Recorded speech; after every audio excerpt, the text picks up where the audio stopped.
Welcome back, everyone. I'm so glad you're here today because this story is something special. It's about unexpected connections, difficult choices, and a moment that changed everything. If you enjoy relaxing storytelling like this, take a second to like the video.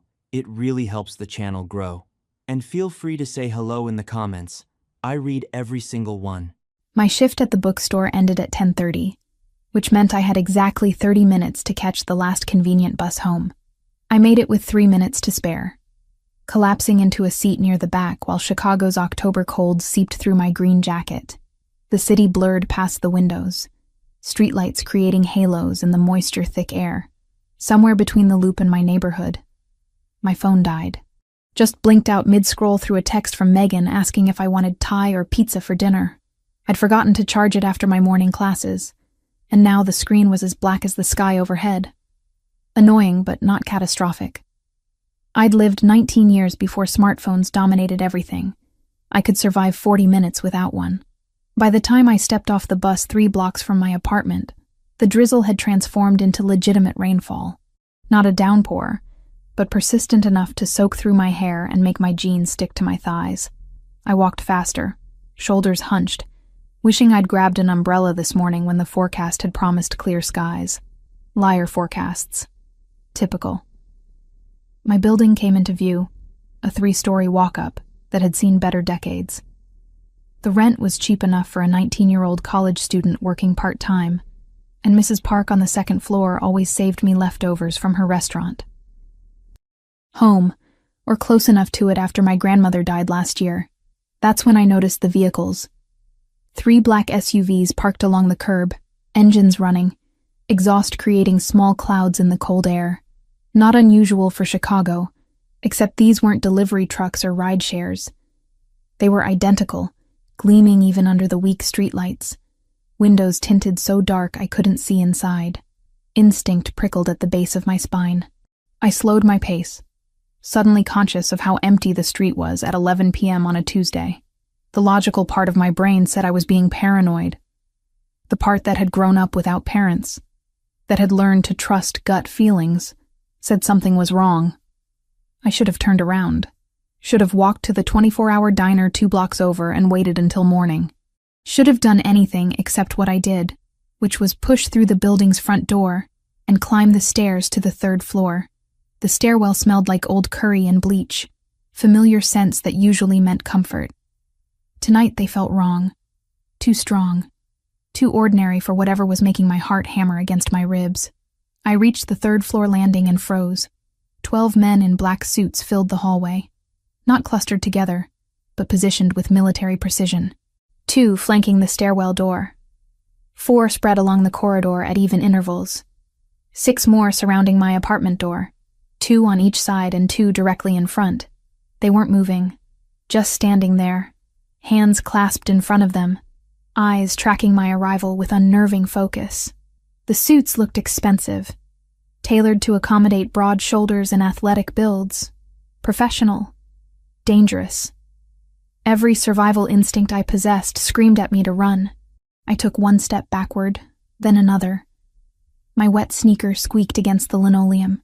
The sound echoed in the suddenly silent hallway. "Miss Mitchell," the voice came from my right. An older man, maybe late 30s, with gray threading through dark hair at his temples. He moved toward me with deliberate slowness, hands visible and empty. "My name is Franco. I need you to stay calm. I need you to get away from me."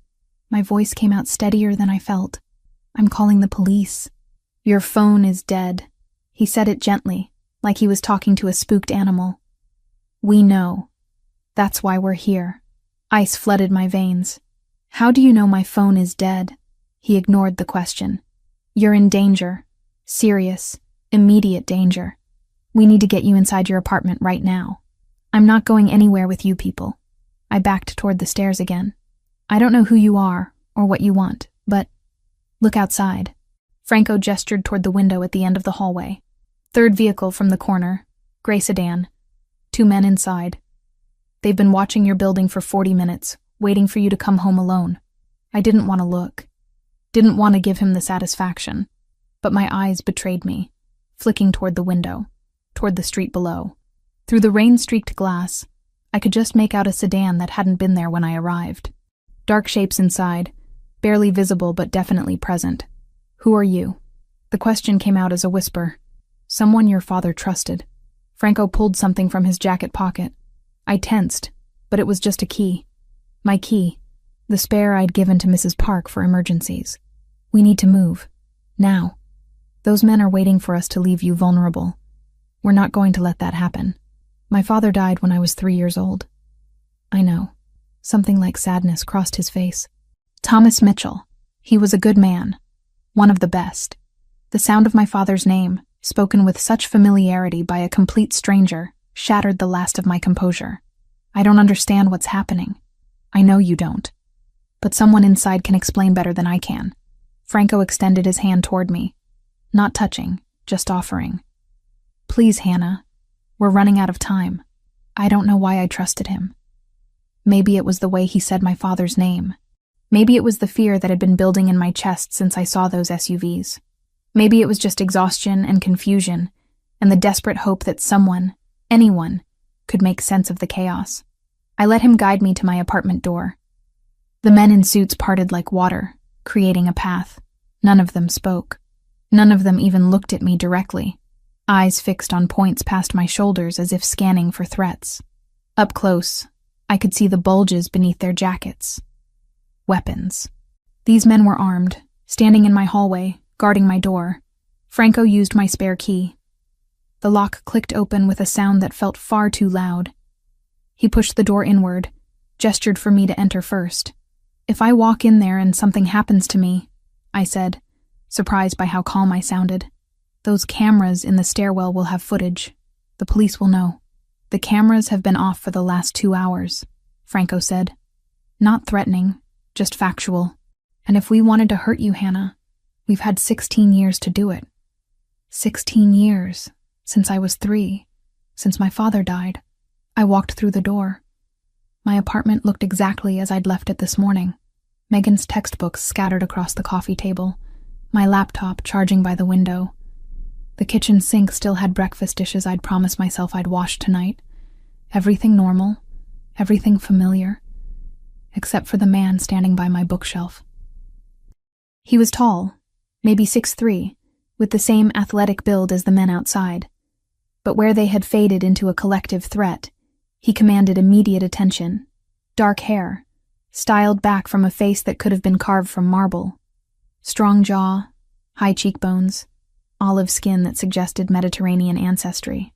He wore a black suit similar to the others, but his was tailored differently, cut to emphasize rather than conceal his physique. The white shirt beneath was unbuttoned at the collar, revealing a gold chain that caught the overhead light. But it was his eyes that held me, dark brown, almost black in the apartment's shadows, watching me with an intensity that made my breath catch. "Hannah Mitchell." He said my name like he'd been practicing it. "I'm Lucas Bellini. We need to talk." "About what?" I managed to keep my voice level despite the hammering of my heart. "About why there are armed men in my hallway? About how you broke into my apartment? About why you're about to be kidnapped." He said it simply, like discussing the weather, and what we're going to do to prevent that. I had 10 minutes to pack. Lucas made that clear while Franco supervised from the doorway, watching me throw clothes into a duffel bag with shaking hands. Jeans, sweaters, underwear, toothbrush, the practical things. My laptop stayed behind. So did my phone charger, because what was the point when my phone was already dead? "What about Megan?" I asked, zipping the bag closed. My roommate was supposed to be home by midnight. Walking into an empty apartment with no explanation would terrify her. Already handled. Lucas checked his watch, a sleek piece that probably cost more than my tuition. "She's safe. We moved her 2 hours ago." "Moved her where?" "Somewhere secure. She thinks it's police protection after a credible threat. She doesn't know about us." He met my eyes across my tiny bedroom. "And she won't. Not unless absolutely necessary." The convoy was waiting outside. 4 identical SUVs, engines rumbling, exhaust creating clouds in the cold October air. Franco opened the door of the second vehicle, gestured for me to climb inside. The interior smelled like leather and something else. Gun oil, maybe. Or just expensive cologne mixed with danger. Lucas slid in beside me, close enough that I could feel the heat radiating from him despite the space between us. The driver pulled away from the curb without a word, and within seconds we were moving through Chicago's empty streets at a speed that would have gotten anyone else pulled over. "Where are we going?" I asked, watching my neighborhood disappear through the tinted windows. "Somewhere you'll be safe while we handle the immediate threat." Lucas's voice was calm, controlled. Like he did this every day. Maybe he did. 3 hours north. Far enough that they won't find you easily. 3 hours north put us over the Wisconsin border. North of Milwaukee, skirting Highway 45 toward the forest near Eagle River. Middle of nowhere. Perfect for hiding someone. Or disposing of them. The thought made my stomach clench. Franco sat in the passenger seat, speaking quietly into a phone. I caught fragments. Perimeter secure. Teams in position. No sign of pursuit. Military language for a situation I still didn't fully understand. "Tell me about my father." The words came out steadier than I felt. "You said you knew him, that he trusted you." I didn't know him personally. Lucas turned to face me, and in the dim interior lighting, I could see the scar on his chin more clearly. Not a neat surgical line, but jagged, old. I was 12 years old when he died. Just a kid being protected by my family's organization. The math clicked into place. Lucas was 28 now. 16 years ago, he'd been 12. A child. Then how? Your father, Thomas Mitchell, was a forensic accountant for my family. The Bellini organization. He said it without shame, just fact. He was brilliant, meticulous. One of my grandfather's most trusted advisors. When an ambush happened 16 years ago, Thomas died protecting several members of our family, including me. I tried to picture it. My father, who I barely remembered, dying to save a 12-year-old boy who would grow into the man sitting beside me. What happened? A rival family decided to make a move. They targeted a vehicle convoy, similar to this one. Franco spoke from the front seat without turning around. Your father was there as financial advisor, not muscle. He shouldn't have even been in danger.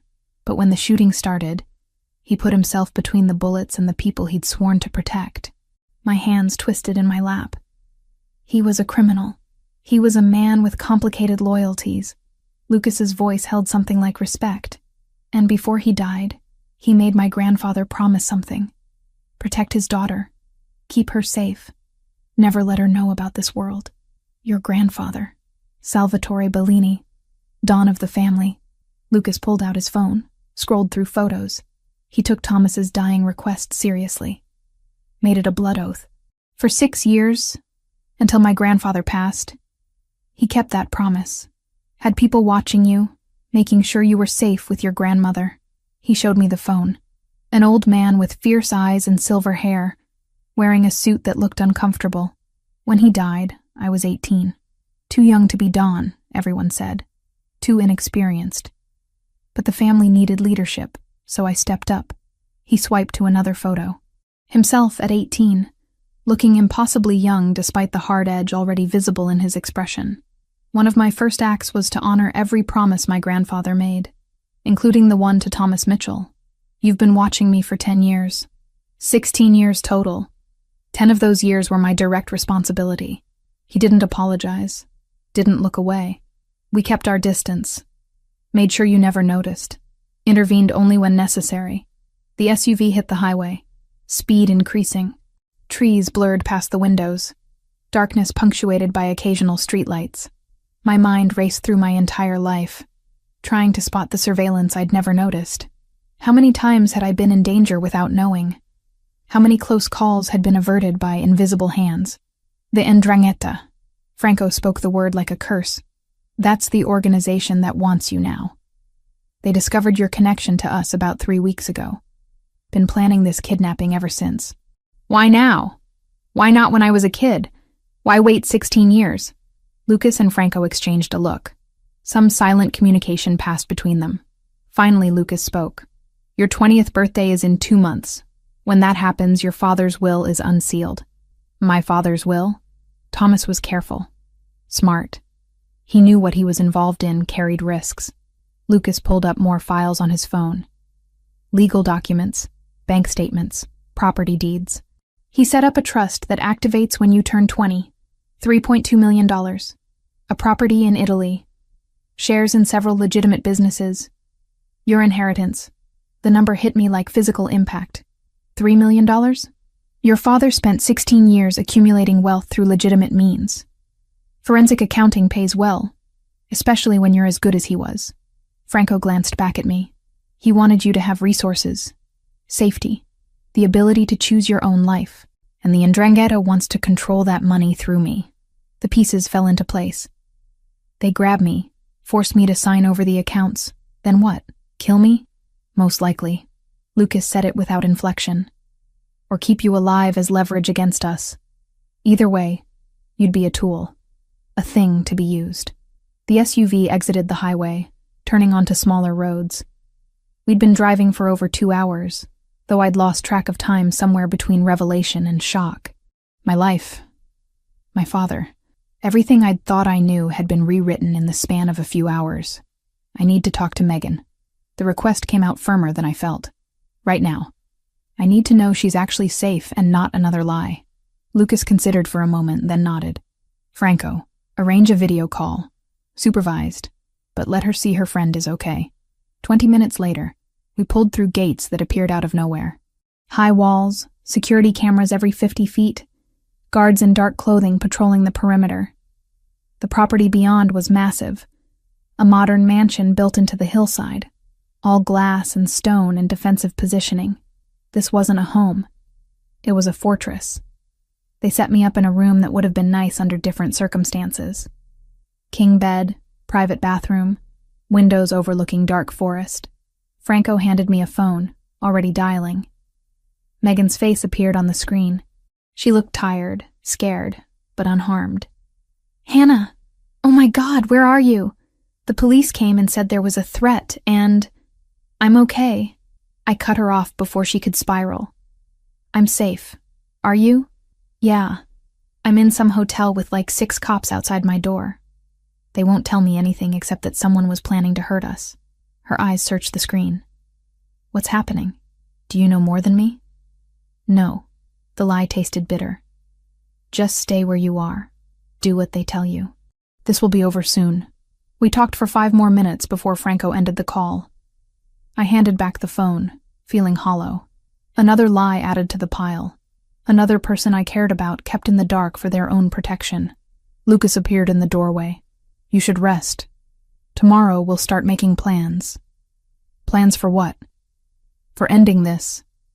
For making sure the 'Ndrangheta never threatens you again. He turned to leave, then paused. Your father was a good man, Hannah. Everything he did for you. I've spent 10 years honoring that. I'm not about to stop now. He left me alone in that expensive prison, surrounded by luxury and danger in equal measure. I sat on the edge of the bed, hands shaking, mind reeling from information overload. My father wasn't who I thought. My life wasn't what I believed. And somewhere out there, men wanted to kidnap me for money I didn't even know existed. I didn't sleep that night. Just sat by the window, watching armed guards patrol the grounds, wondering how my ordinary life had become this nightmare. The first 3 days blurred together in a haze of information I couldn't fully process. Franco became my reluctant tour guide through my father's secret life, bringing boxes of documents to the dining room, where I spread them across expensive mahogany-like crime scene evidence. Letters. Dozens of them, written in my father's careful handwriting. Addressed to me but never sent. Dated from the year he died until the year I turned 10. I read them chronologically, watching him age on paper, watching him document my childhood from a distance he could never cross. You lost your first tooth today. One read. Your grandmother called to tell me. She doesn't know I still check in, that I have someone watching to make sure you're safe and happy. You put the tooth under your pillow. I wish I could be the one to leave money, to see your face in the morning. My hands shook holding that page. I was 6 when I lost that tooth, could barely remember the moment. But my father, dead for 3 years by then, had known about it within hours. Why didn't he send these? I asked Franco, who sat across the table reviewing his own paperwork. Because they would have revealed everything. The surveillance, the protection, his continued presence in your life even after death. He glanced up, gray eyes sympathetic. Thomas wanted you to have a normal childhood more than he wanted you to know he loved you. That hurt worse than anything else. The sacrifice of being forgotten so I could be safe. The photographs came next. My father had kept hundreds, documenting my life in stolen moments. Me at 7, walking to school, unaware of the camera across the street. Me at 12, laughing with friends at a park, captured from behind a tree. Me at 16, arguing with my grandmother outside our house, both of us crying about something I couldn't even remember now. He loved you. Franco said it simply, like stating a fact. Never doubt that. Every decision he made, including the ones that got him killed, was about protecting you. My mother. The words came out harder than I intended. The documents say she left 6 months after he died. Just abandoned me with my grandmother and never came back. Franco's expression darkened. Your mother, Sarah, couldn't handle what your father did. She knew he worked for my family, knew it was dangerous. But when he actually died, she broke. Blamed the Bellinis, blamed the life, blamed everyone except the people who actually killed him. Did she ever try to contact me after she left? No. He didn't soften it, didn't try to make it easier. She walked away completely. Changed her name, moved to California, remarried. Your grandmother tried to reach out twice. Sarah never responded. I set down the photo I'd been holding. Me at 3 years old, sitting on a tire swing, my father pushing me from behind. One of the last photos of us together. So both my parents abandoned me. One through death, one through choice. Your father didn't abandon you. Lucas appeared in the doorway, and I hadn't even heard him approach. He died protecting people. There's a difference. Is there? Anger flared hot in my chest. Either way, I grew up without him. Either way, I was alone. You were never alone.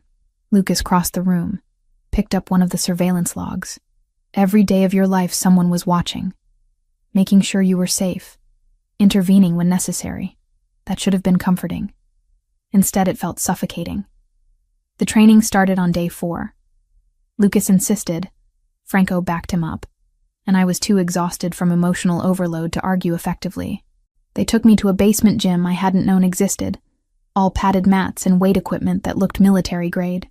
Self-defense isn't about winning fights, Lucas explained, rolling up his sleeves. It's about creating opportunities to escape. Distance, then run. That's the only goal. For 2 hours, he showed me how to break holds, where to strike to disable an attacker, how to use momentum against greater strength. His hands on my wrists were firm but never painful, guiding me through movements until muscle memory started to take over. Again, he'd say when I got it wrong. Faster, when I hesitated. Good, when I finally executed a technique correctly. By the end, I was sweating through my gray sweatshirt, muscles trembling from exertion. Lucas looked barely winded, which was infuriating and somehow attractive at the same time. Tomorrow we'll work on situational awareness, he said, tossing me a towel. How to spot surveillance, recognize threats before they become active. You mean the things I should have been taught 16 years ago so I could have protected myself? He met my eyes without flinching. Your father wanted you to have a normal life. Security training isn't normal for 19-year-old college students. Neither is being kidnapped by the Mafia for protection from other criminals. No, Lucas agreed. It's not. The days fell into a pattern. Morning training, afternoon document review, evening meals where Lucas would tell me stories about my father that Franco remembered. Small things. How Thomas took his coffee black with 1 sugar. How he'd hum while working through complex financial problems. How he'd kept a photo of me in his wallet, even though carrying it was a security risk. Through it all, I felt the pull. Lucas and I orbiting each other like binary stars, drawn together by circumstances neither of us had chosen. He'd catch me watching him across the dinner table. I'd notice how his eyes followed me when I moved through a room. Neither of us acknowledged it. Both of us felt it. Day 6, I found the surveillance room. I'd been exploring the house, restless and unable to sleep. The door was unlocked, which should have been my first warning. Inside, 6 monitors displayed archived footage. File cabinets held backup drives, and a computer terminal showed access to databases I didn't want to think about. My life, cataloged and preserved. Years of watching, recorded, and filed for posterity. I clicked through folders. Age 7 through 10. Age 11 through 14. Age 15 through 18. Each year subdivided by month, by location, by significance of events captured. There. Age 17. Folder marked Significant Events. I opened it. Footage of me crying in my car after my grandmother's funeral, sobbing so hard I could barely breathe, thinking I was alone, but I wasn't. Someone had been filming from across the parking lot, capturing my grief for their records. More files. Me arguing with Megan about something trivial. Me studying late in the library. Me on a terrible first date with a boy from my linguistics class. Me. All observed. All documented. All violated. I heard footsteps behind me and turned. Lucas stood in the doorway, watching me watch footage of my own life. Get out. My voice shook with rage. Hannah. I said get out. I was screaming now, standing, hands clenched into fists. You watched me, all of you, every private moment, every time I thought I was alone. You were there. We were protecting you. You were invading me. I swept my arm across the desk, sending files and drives crashing to the floor. This isn't protection. This is control. This is ownership. Lucas moved into the room, and I backed away until I hit the wall. He stopped several feet away, giving me space but not retreating. You're right, he said quietly. We crossed lines. Ethical lines that shouldn't have been crossed. We justified it by saying it kept you safe. But that doesn't change what it was. Surveillance. Invasion. Violation of your privacy. Then apologize. I can't. He met my eyes without wavering, because I'd do it again. Every camera, every log, every intervention. I'd do all of it again if it meant keeping you alive. That's not love. That's not protection. I struggled for the word. That's possession. Maybe. He took one step closer. But you're alive. You made it to 19 without being used as leverage, without being hurt, without even knowing you were in danger. That was the goal. That's what your father wanted. What I want matters too. I know. Something cracked in his controlled expression. I know it does. And I'm sorry that knowing about the surveillance hurts you. I'm sorry that we took your privacy. I'm sorry that the cost of keeping you safe was making you feel violated. But you're not sorry you did it. No, I'm not. I wanted to scream at him. Wanted to hit him. To break something. To express the fury burning through my chest. Instead, I slid down the wall until I was sitting on the floor. Knees pulled to my chest. I don't know if I can forgive this. Lucas sat down too, staying on the other side of the room. Not crowding me. Just present. You don't have to. But I need you to understand something. I was 12 when your father died. Just a kid. When I took over at 18, that promise became mine. Protecting you became the one thing I could control when everything else was chaos. Maybe I took it too far. Maybe I crossed lines I shouldn't have. But every decision was made with your safety as the priority. We sat in silence for a long time. Outside, I could hear rain starting again. Always raining in this place. Like the weather matched the weight pressing down on everything. I need time, I finally said, to process this. All of it.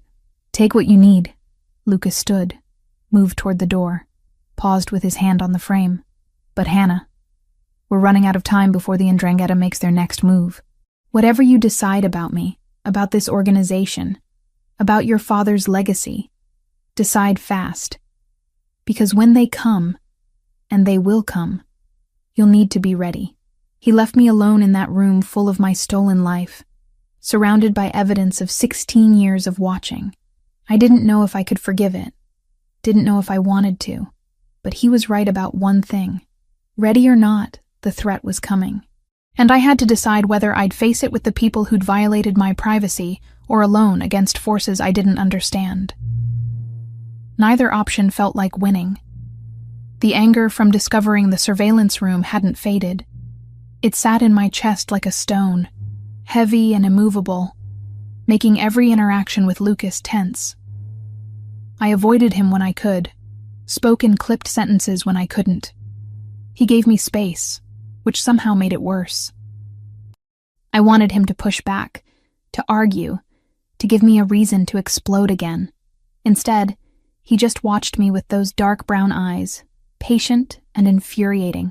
Franco found me in the library on day 7, reading one of my father's letters for the 3rd time. He didn't knock, just walked in and closed the door behind him with deliberate care. "We have a problem," he said without preamble. "The Ndrangheta found Megan." Ice flooded my veins. "What do you mean, found her?" "They tracked her to the hotel. We have 12 hours, maybe less, before they make a move." He crossed the room, set his phone on the table showing surveillance footage. A hotel hallway. Armed men in the stairwell. Professional. Prepared. "They're going to use her as leverage to draw you out." The stone in my chest transformed into something sharper. Fear. "Get her out. Now. We're planning an extraction." Lucas is coordinating teams as we speak. Franco watched me carefully. "But Hannah, this is different from before. They're expecting us. They want us to come for her. I don't care what they want." I stood, hands clenched. "She's my best friend. She's in danger because of me. We're getting her out." "Agreed. But it's going to be risky." I thought about the surveillance room, about my anger at Lucas, at this entire organization, about how violated I'd felt discovering they'd watched my life for 16 years. None of that mattered if Megan died because I'd been too stubborn to accept help. "I'm going with you." The words came out firm. No room for negotiation. Franco's expression didn't change. "That's not your decision to make." "Yes, it is. She's my friend. My responsibility. She's our responsibility now." He softened slightly. "Lucas won't allow it. You know that. Then he can tell me himself." Lucas was in the war room when I found him, surrounded by maps and monitors showing the hotel layout. 3 other men I didn't recognize stood around the table, all wearing the same dark tactical gear. They fell silent when I entered. "Everyone out," Lucas said without looking up. The men filed out immediately. No questions asked. When the door closed, he finally met my eyes. "Franco told you. I'm coming with you to get Megan." "No." "Yes." I moved closer to the table, forced myself to look at the plans spread across it. "She's there because of me. I should be part of getting her back. She's there because the Ndrangheta are using her as bait. Which is exactly why you're staying here where they can't get to you." Lucas's voice stayed level, controlled. "This isn't negotiable. Everything is negotiable." I planted my hands on the table, leaned forward. "I'm not asking for permission. I'm telling you I'm going." Something flickered in his eyes. Anger, maybe. Or admiration. Hard to tell with Lucas. "You have no training for active operations. No experience with combat situations. You'd be a liability. Then I'll stay in the vehicle, away from the fighting. But I need to be there." My voice cracked slightly. "Please. I can't just sit here and wait while she's in danger." We stared at each other across the tactical maps. The tension from the surveillance room still hung between us, unresolved and sharp. But underneath it, I felt something else. The pull I'd been fighting since the night we met. The awareness that he'd spent 10 years of his life keeping me safe. That whatever else he'd done, protection had always been the priority. "Fine," he said finally. "But you stay in the command vehicle with Franco. You wear body armor. And if I tell you to run, you run. No arguments. No hesitation. Understood?" "Understood." The operation launched at 3 a.m. I wore a vest that weighed more than my backpack full of textbooks, sat in a vehicle that smelled like metal and tension. Franco monitored 6 screens showing feeds from cameras his people had planted around the hotel. Lucas's voice came through the comm system, calm and commanding as he positioned his teams. I watched it all unfold like a movie. Men moving through shadows, weapons raised, communicating through hand signals I couldn't interpret. Professional. Deadly. This was what Lucas did. Who he was beneath the expensive suits and controlled exterior. "Contact," someone said over the comms. Then gunfire. Bright flashes on the screens, muzzle fire illuminating the hotel's back entrance. They were waiting. Franco muttered, typing rapidly on a laptop. Knew we'd come. More gunfire. I saw Lucas on one of the screens, moving with fluid precision, weapon up. Saw him take down 2 men before disappearing around a corner. My heart hammered against my ribs, fear and adrenaline making my hands shake. Package located. Lucas's voice crackled through the speakers. 3rd floor, room 342, moving to extract. The next 3 minutes felt like hours. I watched screens, listened to terse communications, tried not to imagine everything that could go wrong. Then I saw her. Megan, zip-tied to a chair, Franco's team cutting her free, lifting her toward the exit. Exfil route compromised, someone reported. Heavy resistance on the south side. Redirect through the parking garage, Lucas ordered. We'll cover your... Explosion. One of the screens went dark. Static filled the comm system. Franco cursed, switching frequencies, trying to re-establish contact. Lucas? I couldn't help it. His name escaped before I could stop it. I'm fine. His voice came back, strained now. Took a hit, but I'm mobile. Getting to the garage now. The command vehicle's door opened. 2 of Lucas's men, supporting Megan between them. She was crying. Shaking. Alive.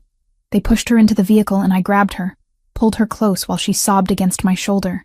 You're okay, I whispered, over and over. You're safe now. Lucas appeared in the doorway 30 seconds later, and I saw the blood immediately. Dark stains spreading across his left shoulder, soaking through his tactical vest. He moved like it didn't hurt, giving orders, checking on Megan, coordinating the retreat. But I saw the tightness around his eyes, the careful way he held his arm. You're shot. It's a graze. He didn't look at me. Focused on Franco. Status? Everyone's out. No casualties on our side. 3 confirmed down from theirs. Franco gestured at Lucas's shoulder. You need medical attention. Later. Get us out of here first. The drive back took forever. Megan clung to me, traumatized and terrified. Lucas sat across from us, one hand pressed to his shoulder, blood seeping between his fingers. He never complained. Never showed pain beyond that tightness around his eyes.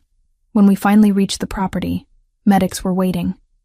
They tried to take Lucas to a treatment room, but he refused until Megan was sedated and settled. Even bleeding and exhausted, his priority was everyone else's safety before his own. She'll sleep for 8 hours, the doctor said, preparing a syringe. When she wakes, she'll need trauma counseling. But physically, she's unharmed. I sat with Megan until she went under, stroking her hair like we were kids again. When her breathing finally evened out, I left her with one of Franco's men and went looking for Lucas. I found him in the medical room, shirt off, sitting on an examination table while the doctor worked on his shoulder. The wound was a deep furrow, not quite through and through, but close. Blood had stopped flowing, but the surrounding skin was angry and swollen. No anesthetic, Lucas was saying when I walked in.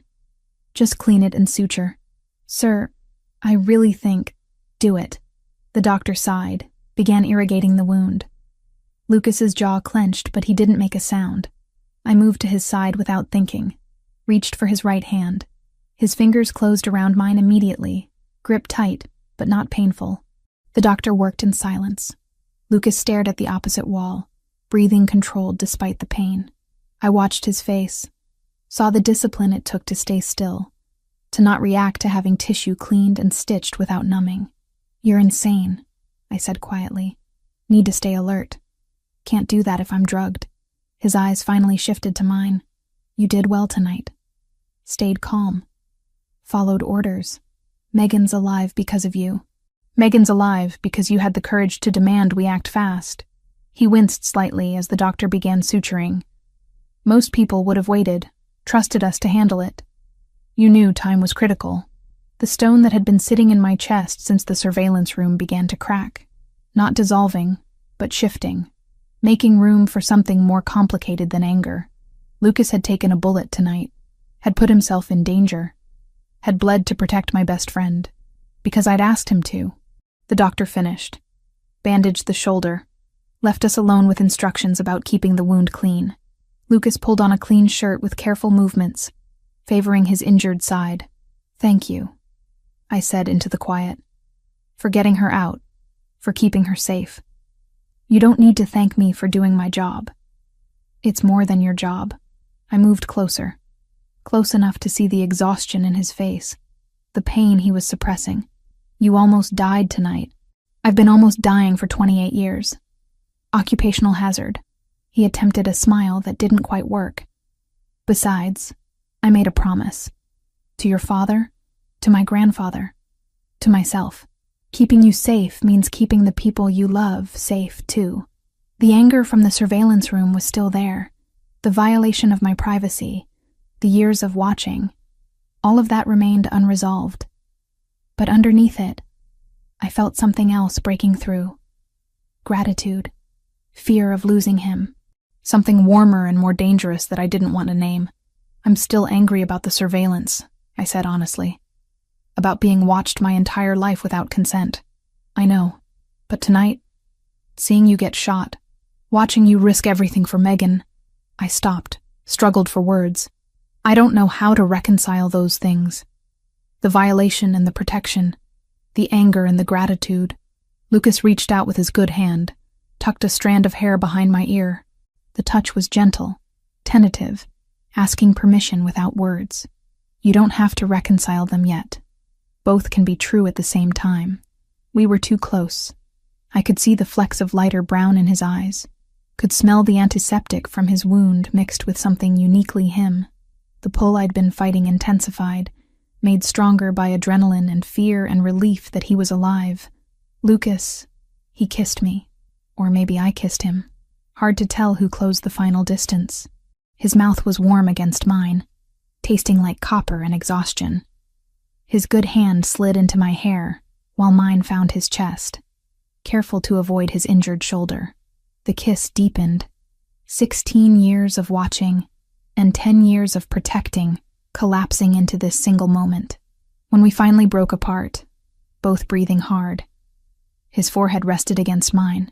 I've been in love with you for 10 years, he said quietly. Watching you grow up, seeing the woman you became. I know that's wrong. I know the surveillance makes it worse. But it's the truth. This is complicated. Everything about this is complicated. His thumb traced my jawline. But complicated doesn't mean wrong. I kissed him again, softer this time, answering without words, because I didn't know how to explain that I was falling for the man who'd violated my privacy to keep me alive, that anger and attraction could exist in the same space, that sometimes protection looked like control, until the moment it saved your life. Tomorrow we'd have to deal with the Ndrangheta, with threats and danger, and all the complications neither of us could fix tonight. But right now, in this medical room with his blood still staining the floor, I let myself have this. The warmth of his touch, the certainty of his protection, the dangerous pull between us that I'd finally stopped fighting.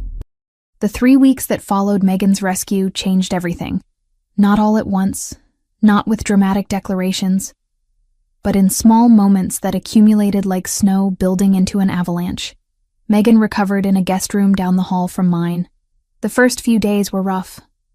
Nightmares woke her screaming. She'd flinch at sudden noises, refuse to be alone in a room. I sat with her during the worst of it, holding her hand while she cried, listening when she needed to talk, staying silent when words felt inadequate. On day 4, when the sedatives wore off and her mind cleared, I told her everything, the whole truth, my father's involvement with the Bellini family, the 16 years of surveillance, Lucas's promise, the Ndrangheta's plan to use my inheritance as leverage, all of it. She listened without interrupting, processing information that would have broken most people. When I finished, she was quiet for a long time. "So, you're telling me," she finally said, voice hoarse from disuse, "that we've been living under Mafia protection our entire friendship and I never noticed?" Basically, yes. And those cops who extracted me weren't actually cops. They work for Lucas, the Bellini organization. She absorbed that, fingers twisting in the bedsheet. My family. Are they safe?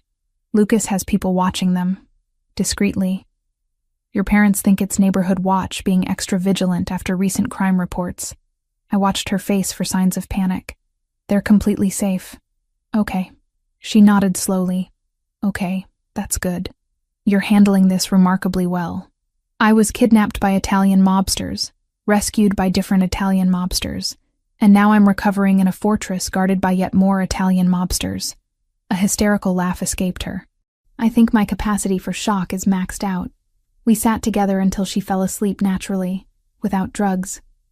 Progress. The training intensified after that. Lucas took me to the basement gym every morning at 6, running me through scenarios until my muscles screamed and my brain felt like mush. But this wasn't the basic self-defense from before. This was serious preparation for survival. If you're being followed, you need to recognize it before they make a move. Lucas walked me through a mock-up of downtown Chicago they'd constructed in one of the property's warehouses. Storefronts, street corners, complete with mannequins positioned as pedestrians. Same face showing up 3 times in different locations. Someone maintaining consistent distance behind you. Reflections in windows showing unexpected movement. I practiced for hours, identifying planted threats among the fake crowds, learning to use reflective surfaces as mirrors, memorizing escape routes from every location. The weapons training was harder, not physically, but mentally. Holding a gun still felt wrong, even after everything I'd witnessed. You don't have to like it, Lucas said during one session, watching me sight down the range. You just need to be competent if your life depends on it. I don't want to kill anyone. Neither do I. He adjusted my stance, hands gentle on my shoulders. But sometimes the alternative is worse. I thought about that while target practice echoed through the underground range. About my father, who'd died protecting people. About Lucas, who'd taken a bullet protecting Megan. About the gray areas between right and wrong that I'd never had to navigate before. Between training sessions, Lucas and I would talk. Real conversations, not the tense exchanges from those first weeks. He told me about growing up in this world, about the pressure of becoming Don at 18, about the loneliness of making decisions that affected dozens of families. I never wanted this, he admitted one night over dinner. Just the 2 of us in the massive dining room that felt too big for intimacy. My grandfather groomed me for it, but I had other plans. Wanted to study architecture, build things instead of running criminal enterprises. Why didn't you? Because when he died, the family needed leadership, and I was the only blood heir old enough to step up. He swirled wine in his glass without drinking. So I became what they needed instead of what I wanted. Do you regret it? Sometimes. His dark brown eyes found mine across the table. But then I think about the alternative. Someone less careful taking over. Someone who wouldn't have honored promises to dying men. Someone who might have used you instead of protecting you. I told him about my dreams too. The languages I wanted to learn. The books I wanted to translate. The ordinary life I'd imagined before all of this. He listened like it mattered. Like my small aspirations held weight against his world of violence and power. Franco became an unexpected ally. He'd bring me more stories about my father during afternoon meetings, where we reviewed evidence. Thomas was brilliant with patterns, Franco said, showing me complex financial flowcharts my father had created. Could spot inconsistencies in accounts that no one else noticed. That's how he discovered the 'Ndrangheta had infiltrated our Chicago operations 6 months before they struck. He knew they were coming. He suspected.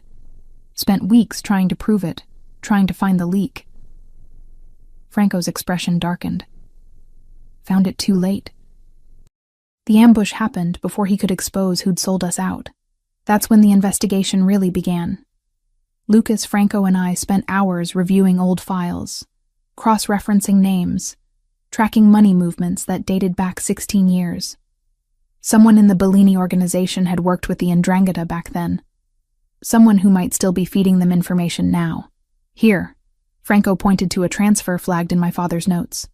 Payment to a Chicago PD lieutenant. Names redacted, but the badge numbers still visible. Lucas made a call. 20 minutes later, we had a name. Lieutenant James Sullivan, retired 5 years ago. One more call confirmed what we suspected. Sullivan had accessed sealed files about my father's death 3 months ago, right before the 'Ndrangheta started planning my kidnapping. He's our leak, I said, staring at Sullivan's photo on the monitor. Ordinary-looking man in his 60s. Could have been anyone's grandfather. Was our leak.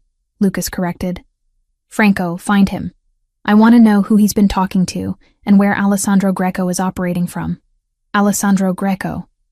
The name had come up repeatedly in our investigation.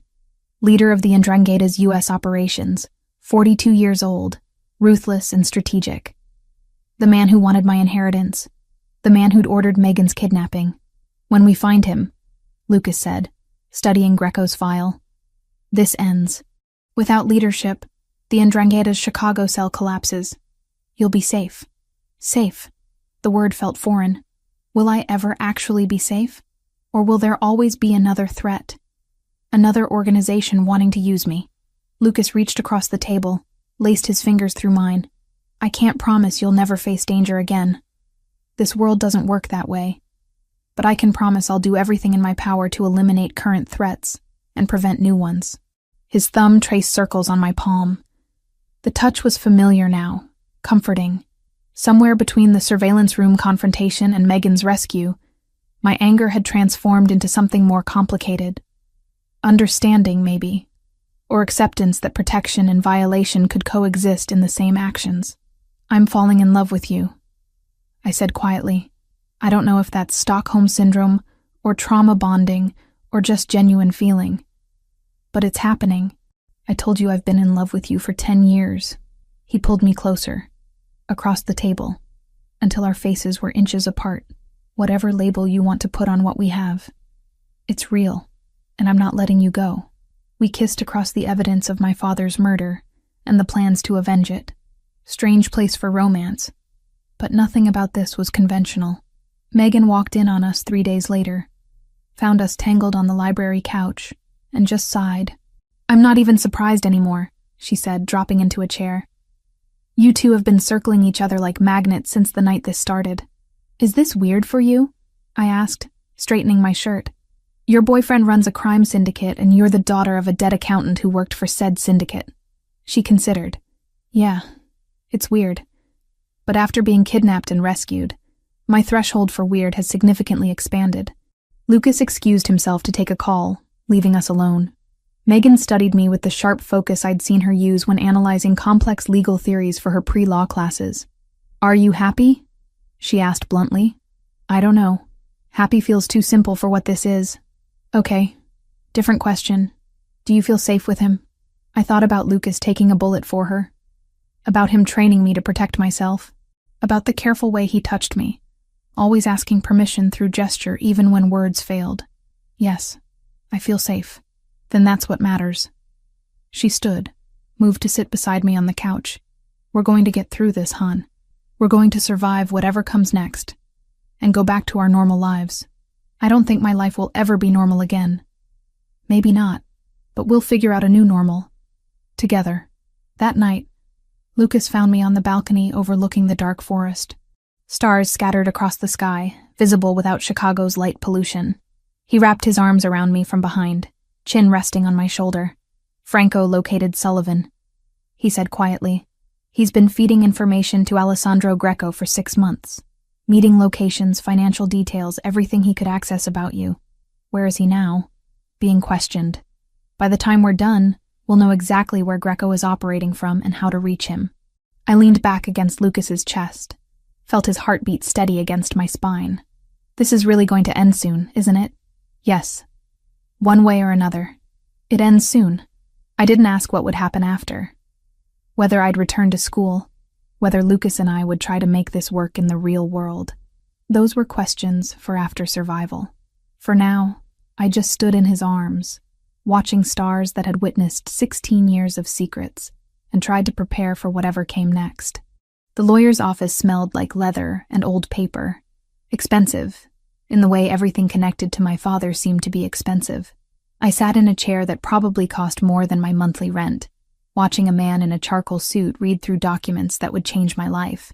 The trust established by Thomas Mitchell becomes active upon your 20th birthday, the lawyer explained, sliding papers across the mahogany desk. However, given recent circumstances and threats to your safety, the trustees have agreed to early disclosure. Lucas sat beside me, close enough that our shoulders touched. Franco stood by the door, arms crossed, watching the lawyer like he might suddenly produce a weapon instead of legal documents. $3.2 million. The number hung in the air, impossible and real at the same time, held in accounts across 3 banks, all completely legitimate. Your father was meticulous about keeping this money clean. I stared at the numbers on the page. 6 zeros. A fortune built over 16 years by a man who died protecting a 12-year-old boy and never got to see his daughter grow up. There's also property, the lawyer continued, pulling up another file.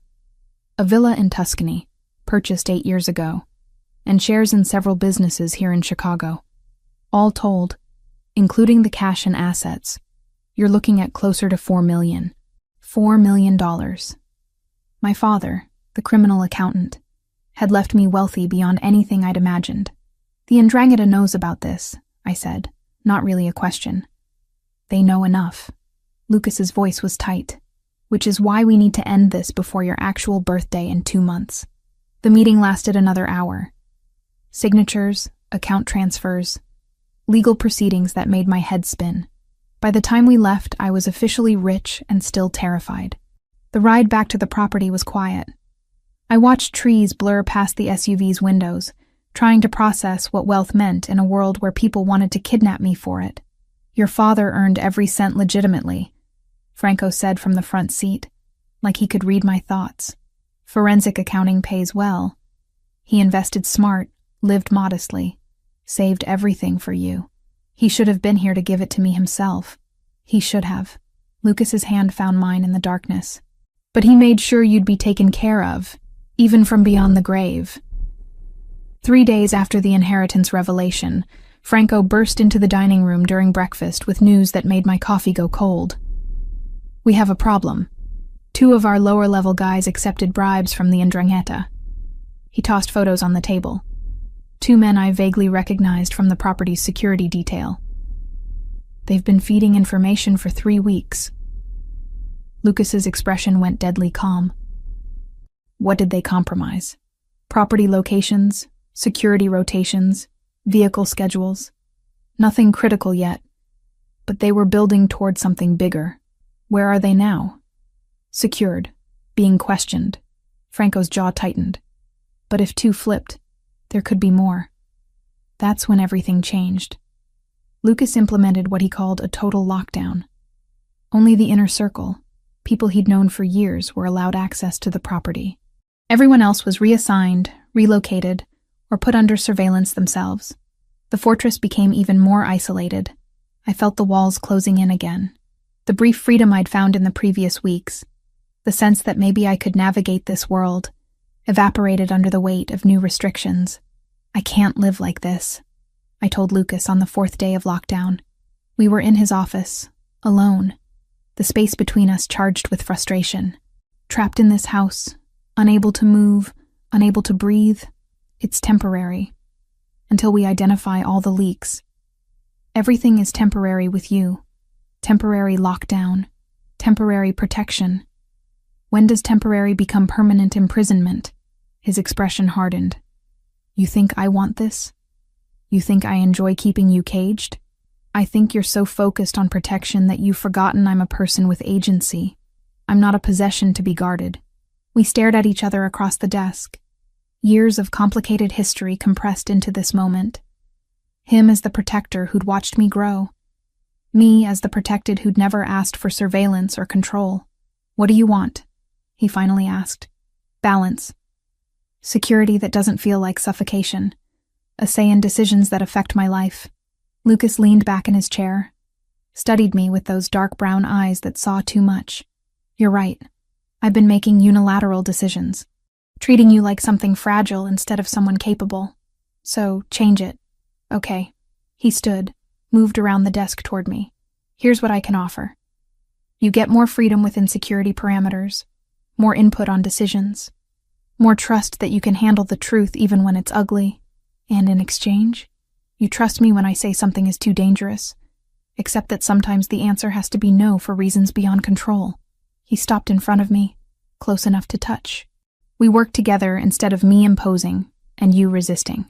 I thought about it. About the balance between safety and autonomy, between protection and possession. Deal, We sealed it with a kiss that tasted like compromise and something deeper. 2 days later, Franco brought the intel that would end everything. Alessandro Greco will be in Chicago in 5 days. He spread surveillance photos across the war room table. A man in his 40s, silver threading through dark hair, expensive suit, cold eyes, meeting with contacts at a warehouse in the industrial district. If we take him there, the Ndrangheta's U.S. operations collapse. Lucas leaned over the maps, already planning. Timeline? He arrives Wednesday night. Meeting is Thursday at 2 a.m. Small security detail, maybe 6 men. He's confident, not expecting a move from us. Why not? I asked from my position at the edge of the table. Franco glanced at Lucas before answering. Because they think they've compromised us enough that we won't risk it. The 2 men we caught were part of a larger strategy to make us paranoid and hesitant. But you caught them. I moved closer to the table, studied Greco's face. This was the man who'd ordered Megan's kidnapping, who wanted to use me as leverage, who'd terrorized my life for months. Which means their strategy failed. Exactly. Lucas pulled up building schematics on a tablet. We hit them Thursday. Fast, surgical, minimal collateral. Capture Greco alive if possible. Eliminate him if necessary. They planned for hours. Entry points, extraction routes, contingencies for every scenario. I watched and listened, learning the language of violence that had been my father's world too. I want to be part of this, I said during a lull in planning. Lucas didn't immediately refuse, which was progress. In what capacity? Bait, controlled bait. The idea had been forming since Franco first mentioned Greco's presence. They want me. Use that. Draw attention while your team positions for the real strike. Absolutely not. Listen to the full plan before you say no. I leaned over the table, forced him to meet my eyes. I appear in a public location they're watching. Make them think I've escaped your protection or gotten careless. They scramble to respond, which pulls resources and attention. Your team moves on Greco while he's distracted. Franco considered it. It could work, if executed correctly. It's too dangerous, Lucas said flatly. Everything is dangerous. This just gives me agency in the danger. I held his gaze. You said you'd trust me to handle things. This is me asking you to follow through on that promise. We argued for another 20 minutes. Lucas listing every way it could go wrong. Me countering with every advantage it provided. Finally, he compromised. You can be bait, but heavily protected. Surveillance from 6 angles, armed escort hidden in the crowd, extraction team on standby. His voice went hard. And if anything deviates from plan, you abort immediately. Agreed. That night, I couldn't sleep. Lay in bed thinking about my father, about the mother who'd abandoned me, about the strange path that had led me here. Preparing to help take down a crime lord to secure my own safety felt surreal and inevitable at once. I found myself thinking about Sarah Mitchell, the woman who'd given birth to me, and then walked away when the violence of this world became too real. For years I'd carried anger about that abandonment. But lying there in the darkness, I felt it shift into something else. Understanding, maybe. Or just acceptance that not everyone could survive in this world. That choosing to leave rather than staying and breaking was its own kind of strength. I forgave her, silently, for not being able to be what I'd needed. Lucas found me on the balcony at 2 a.m., wrapped in a blanket against the November cold. Can't sleep? He moved beside me, offered his own warmth, thinking about what happens after. If we survive this, if Greco is neutralized, what comes next for us? What do you want to come next? I turned to face him. Studied the face I'd come to know so well. I want to finish school. Want to live something resembling a normal life. But I also want you in it.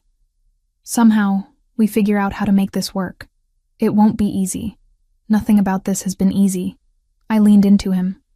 Felt his arms wrap around me. But I'm done pretending I don't want this. Want you. After Thursday, when Greco is handled, we'll figure out the rest. He pressed a kiss to my hair. Together. 5 days until the operation. 5 days until my life changed again, hopefully for the last time. I stood in Lucas's arms under stars that had witnessed 16 years of secrets, and prepared myself for whatever violence came next. This time, I wouldn't be passive. This time, I'd be part of ending the threat, instead of just surviving it. The operation began at 10 p.m. on a Wednesday. I walked into a coffee shop 3 blocks from my old apartment, deliberately choosing a location the Ndrangheta had under surveillance. My hair was down, no disguise, wearing jeans and the same green jacket I'd worn the night Lucas's men first surrounded my building. I wanted to look careless, vulnerable. Franco's voice crackled through the earpiece hidden under my hair. 6 cameras on you. 3 street positions confirmed. They're watching. I ordered coffee I wouldn't drink, sat at a table near the window, pulled out my phone like I had all the time in the world. Every instinct screamed at me to run. Instead, I scrolled through old messages, the picture of ordinary. Lucas was somewhere in the industrial district, positioning teams around the warehouse where Alessandro Greco would be in 4 hours. This was the gamble. Draw Ndrangheta attention to me. Force them to scramble resources. Create an opening. Movement, Franco reported. 2 men approaching from the south. Armed, trying to look casual. They're making the grab. My heart hammered, but I kept scrolling. Kept breathing steady. Training kicked in. Awareness without obvious attention. The 2 men entered the shop, split to flank my position. Professional, experienced. On my signal, exit through the back, Franco instructed. 3, 2, 1, go. I stood, moved toward the restrooms like I'd been planning it all along. Behind me, chairs scraped. Footsteps quickened. I pushed through the back door into an alley where 2 of Lucas's men waited. The Ndrangheta operatives followed, found themselves facing weapons instead of a helpless target. Down. Now. The takedown was fast, brutal, effective. Zip ties, gags, extraction into a waiting van within 90 seconds. Package secured, Franco said into his comm. Moving to secondary location. The interrogation happened in a basement I didn't recognize. I watched through one-way glass as Franco questioned the captured men. They held out for maybe 20 minutes before breaking. Greco's location confirmed. Warehouse in the industrial district. 6-man security detail. Meeting set for 2 a.m. Lucas's voice came through my phone. Good work. Now get somewhere safe and stay there. Where's safe? The property. Franco will take you back. 3 hours later, I was pacing the safe house living room while Megan watched from the couch. She'd recovered enough to be clear-headed, though she still flinched at sudden sounds. You should be relieved, she said. The operation is happening. Lucas has everything under control. That's what worries me. What if something goes wrong? Then there's nothing you can do about it from here. She was right, which made it worse. I was useless, waiting while Lucas and his people risked their lives to end a threat that existed because of me. At 1:47 a.m., my phone rang. Franco's number. We have a problem. His voice was tight. The traitor wasn't one of the 2 we caught. There's another one. He just leaked your location to the Ndrangheta. Ice flooded my veins. What? Alessandro Greco isn't at the warehouse. Lucas is hitting a decoy. The real Greco is heading to you right now with his full security detail. How long do we have? Maybe 20 minutes. I'm 15 minutes out with backup. You need to secure the house and get to the panic room. I grabbed Megan, pulled her off the couch. We need to move. Now. The panic room was in the basement. Reinforced walls, separate ventilation, enough supplies to last a week. We were halfway down the stairs when I heard glass breaking. Multiple entry points. They were already here. Go! I shoved Megan toward the panic room door. Lock it behind you. Don't open it for anyone except Franco or Lucas. What about you? I'm buying time. I pulled the gun from the safe by the stairs, the weapon Lucas had insisted I carry.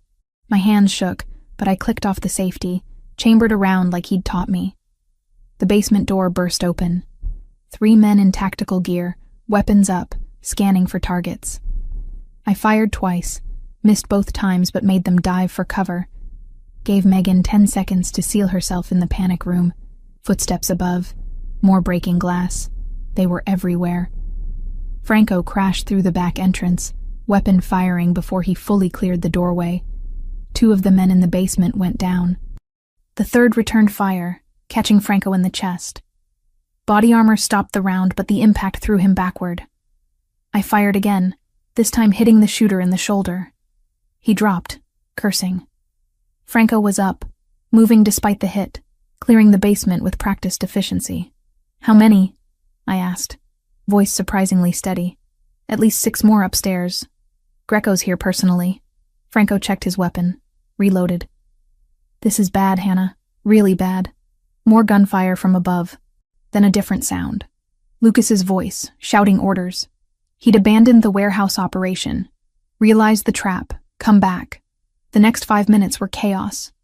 Gunfire echoing through walls, shouting in English and Italian, bodies hitting floors. I stayed by the panic room door, gun raised, protecting Megan even though she was already safe behind reinforced steel. Then Lucas appeared at the top of the basement stairs, blood soaking his shirt, face grim. Behind him, a man I recognized from surveillance photos. Alessandro Greco, 42, silver-threaded hair, cold eyes that had ordered my kidnapping, Megan's torture, my father's death 16 years ago. They fought hand to hand, brutal and efficient. Lucas landed punches that would have dropped normal men. Greco kept coming, knife appearing from nowhere, slashing at Lucas's already injured side.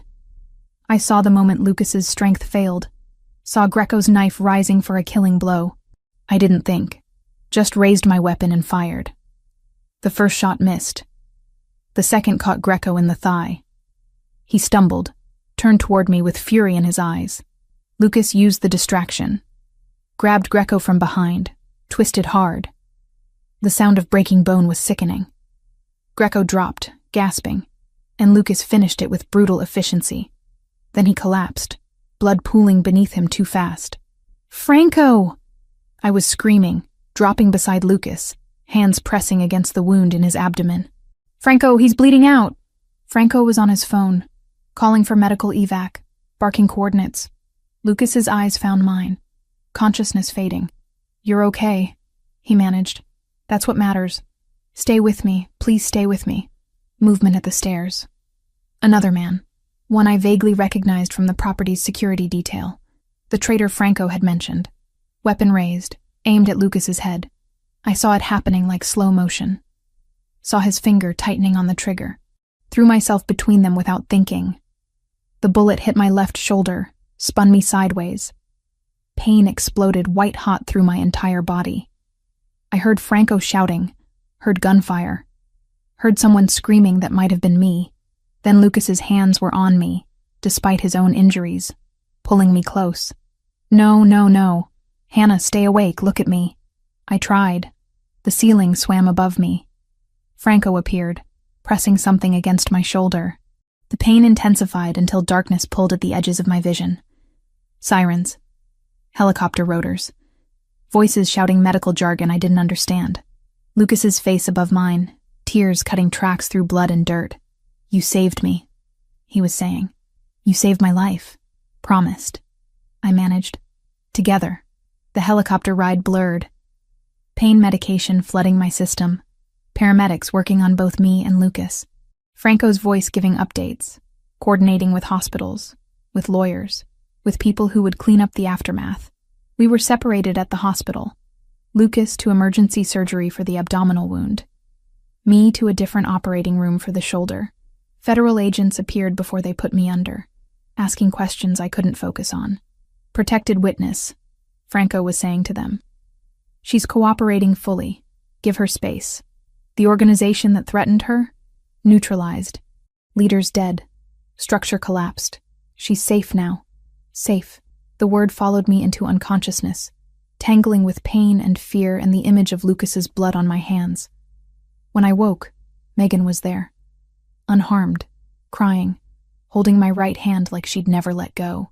"Lucas?" My voice came out rough. "Surgery went well. He's stable. Awake, actually, demanding to see you." She smiled through tears. "Franco says he threatened 3 nurses and a doctor trying to get out of bed." "And Franco?" "Bruised ribs, nothing critical. He's fine." She squeezed my hand. "You did it, hon. You actually did it. Greco's dead. The Ndrangheta's finished. It's over. Over. 16 years of hidden protection, weeks of terror, all culminating in violence I'd never imagined I'd be part of. And somehow, Impossibly, we'd survived. They wheeled me to Lucas's room that evening, both of us bandaged and medicated but alive. He grabbed my hand the moment I was close, pulled me as near as our injuries allowed. "Don't ever do that again," he said fiercely. "Don't ever put yourself between me and a bullet. You did it for Megan. That's different." "No." I touched his face. Felt stubble and warmth and life. "It's exactly the same. This is what loving someone means. Protection goes both ways." He kissed me despite the pain it caused his injured abdomen, despite the nurses watching, despite everything. When we broke apart, both breathing hard, he pressed his forehead to mine. "When we're healed," he said quietly, "we're going to have a very long conversation about boundaries and acceptable risk." Looking forward to it, federal agents kept us for another day, taking statements, documenting evidence, but Franco's connections held. We weren't arrested, weren't charged. Classified as witnesses who'd acted in self-defense against a criminal organization. The Ndrangheta's Chicago operations collapsed within days. Without Greco's leadership, members fled or were absorbed into other organizations. The threat that had defined my life for months simply evaporated. I'd been shot protecting the man I loved. He'd been shot trying to save me. And somehow, impossibly, we'd both survived to tell the story. 6 months changed everything in ways I hadn't expected. Not dramatically, not with grand revelations, but through the slow accumulation of ordinary moments that somehow felt extraordinary. The surgeries healed. Mine first, because shoulder wounds are simpler than abdominal trauma. Lucas spent an extra week in the hospital, then another month on restricted movement while internal stitching held. I stayed with him through all of it, learning the rhythm of his recovery, the frustration of a man built for action forced into stillness. Franco recovered fastest, his body armor having absorbed most of the impact. Within 3 weeks he was back to managing security, though he moved more carefully now, one hand occasionally pressing against his ribs when he thought no one was watching. The Ndrangheta's collapse was swift and complete. Without Alessandro Greco's leadership, their Chicago operations fragmented overnight. Some members fled back to Italy. Others were absorbed into different organizations. A few simply disappeared, probably into witness protection programs or shallow graves. The threat that had defined months of my life evaporated like morning fog. I used my inheritance the way my father would have wanted. Established the Mitchell Educational Foundation, ostensibly to help underprivileged students access college. In reality, it also served as a legitimate front for cleaning some of the Bellini family's money. Lucas approved the dual purpose, appreciating the practicality. "Your father would be proud," he said when the paperwork finalized. "Building something that helps people while serving practical needs. That was his specialty." 4 months after the shooting, I returned to the University of Chicago. My professors had been understanding about the medical leave, accepting the vague story about a family emergency that required extended recovery. I picked up my linguistics courses where I'd left off, diving back into translation theory and morphological analysis like they could anchor me to normalcy. But normal had fundamentally shifted. I couldn't walk across campus without awareness of the 2 men who followed at discreet distances. Lucas's people, still protecting, even though the immediate threat had passed. I'd learned to spot them, to recognize the patterns of professional surveillance. Some days it annoyed me. Most days I felt grateful. Megan graduated that spring and immediately joined the Foundation's legal team. She'd switched her focus from corporate law to nonprofit governance, claiming my near-death experience had given her perspective on what mattered. We worked together twice a week, reviewing applications, managing funds, building something that honored the complicated legacy of my father. "He would have hated knowing you were in danger because of him," she said one afternoon, reviewing scholarship applications in the Foundation's new office. "But he'd love seeing you use that money to help others." Lucas and I didn't hide our relationship. I moved into his place downtown, a penthouse that felt too large until we filled it with books and breakfast conversations, and the comfortable silence of 2 people learning to share space. He scaled back his direct involvement in family operations, delegating to trusted lieutenants while focusing on legitimate businesses. Not retirement, but transition. Building something that could eventually be completely legal.